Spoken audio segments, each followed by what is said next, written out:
మీ గురువు గారి గురించి క్లుప్తంగా. మన గురువు మన గురువు గారి గురించి. మన గురువు, మనందరి గురువు శ్రీ గణపతి సచ్చిదానంద స్వామిజీ వారు. స్వామిజీ అంటే తెలియని వాళ్ళు ఎవరు లేరు ప్రపంచంలో. ఆధ్యాత్మిక రంగంలో మేరు పర్వతంలాగా స్వామిజీ వారు ధర్మం కోసం నిలబడి ఈ ధర్మాన్ని నలుమూలలా ప్రచారం చేస్తూ ఆ ధర్మాన్ని సులభంగా పాటించేది ఎలా, ఈ కాలానికి తగ్గట్టుగా మనం మార్పులు చేసుకుంటూ ఉన్నప్పుడే ధర్మం అనేది నిలుస్తుంది అని స్వామిజీ వారు చెప్తూ ఉంటారు.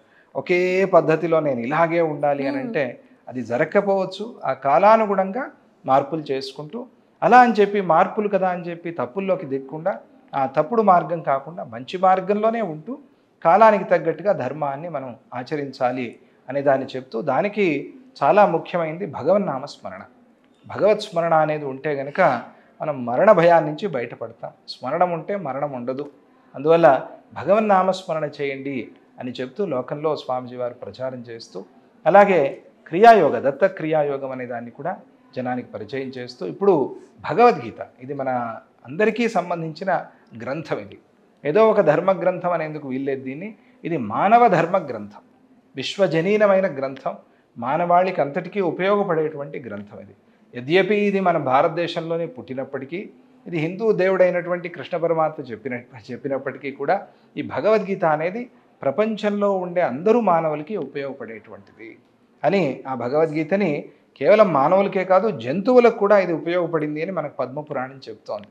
అంటే మొత్తం సకల సృష్టిలో ఉన్నటువంటి సకల జీవులకి ఈ భగవద్గీత అనేటువంటిది గురుతుల్యంగా ఉంది. అందువల్ల ఆ భగవద్గీతను అందరూ అధ్యయనం చేయండి, అందరూ అర్థం చేసుకోండి అని చెప్పి దాన్ని స్వామిజీ వారు బాగా ప్రచారం చేస్తున్నారు. ఇది స్వామిజీ వారి ఈ ధర్మ ప్రచారంలో ఒక చిన్న మచ్చుకకి మాత్రమే నేను చెప్పాను. అది చెప్పాలంటే ఒక రోజంతా కూడా అవుతుంది. గురు సేవ, గురు దర్శనం, గురు స్మరణం వల్ల జీవితంలో ఎటువంటి మార్పులు వచ్చే అవకాశం ఉందంటారు? ఎన్నెన్నో మార్పులు వస్తాయి. ప్రతి ఒక్క భక్తుడు, ప్రతి ఒక్క శిష్యుడు ఒక్కొక్క ఉదాహరణగా నిలుస్తాడు.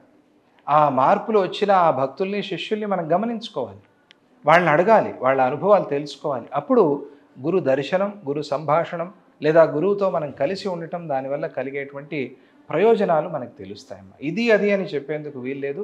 ఏమి రాదు అని అడిగితే అన్నీ వస్తాయి అని మాత్రం చెప్పగలం గురు సన్నిధి వల్ల. చాలామంది చెప్తూ ఉంటారు, సాధన మొదలు పెట్టాము కానీ మనసును నియంత్రించుకోలేకపోతున్నాము. మరి మనసును అదుపులో ఉంచుకోవాలంటే ఎలా? భగవంతుడు చెప్పాడు భగవద్గీతలో. అర్జునుడు అడిగాడు, అయ్యా మనస్సును నిలపటం చాలా కష్టం, ఇది వాయువులాగా కదిలిపోతూ ఉంటుంది, ఏం చేయాలి? చంచలం హి మనః కృష్ణ ప్రమాధి బలవద్ దృఢం, అంతే కదా భగవంతుడు అన్నాడు. ఇది ఎట్లా అయ్యా దీన్ని నియమించటం అని అడిగాడు.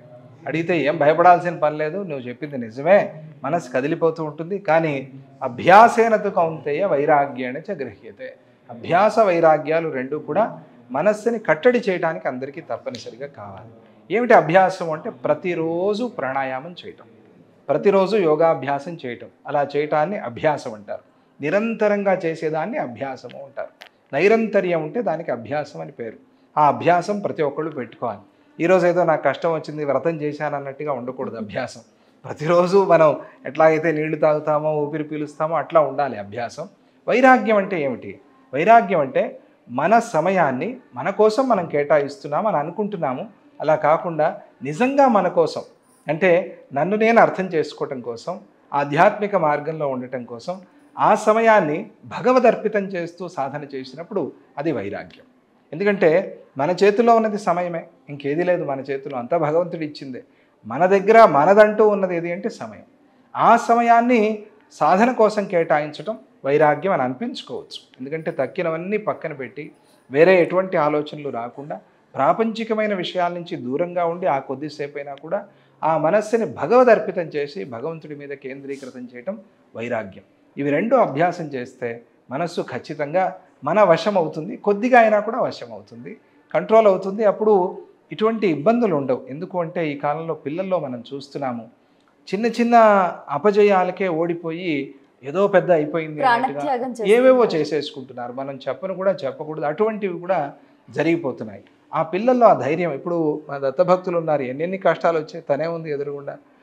వీళ్ళంతా ఎన్ని కష్టాలు వచ్చినా కూడా నిలబడి మాకు స్వామిజీ ఉన్నారు, మేము గెలిచి చూపిస్తామని ఆ కష్టాలన్నీ కూడా గెలిచి బయటకు వచ్చిన వాళ్ళు. అందువల్ల ఆ గురు సన్నిధిలో ఉంటూ అభ్యాస వైరాగ్యాలు రెండు కూడా ప్రతిరోజు అభ్యాసం చేయాలి, ప్రతిరోజు అభ్యాసం చేయాలి. పిల్లలు ప్రత్యేకంగా యోగాభ్యాసం చేయాలి, ప్రాణాయామం చేయాలి, కొద్దిగా ఈ స్తోత్రాలు ఇవన్నీ పారాయణ చేయాలి. అప్పుడు ఎటువంటి వచ్చినా, ఇప్పుడు మనిషికి కాకపోతే మానుకు వస్తాయి ఆ కష్టాలు, మనిషికే వస్తాయి. ఆ కష్టాల్ని దాటడంలో మన చమత్కారం, చాకచక్యం ఉంది. దానికోసం మనకి భగవంతుడు ఇచ్చిన సాధన, గురువు చూపించిన మార్గం, దాన్ని పట్టుకుంటే పిల్లలు ఎటువంటి కష్టాన్నైనా కూడా సులభంగా గెలుస్తారు. గెలిచే శక్తి యోగాభ్యాసానికి ఉన్నది.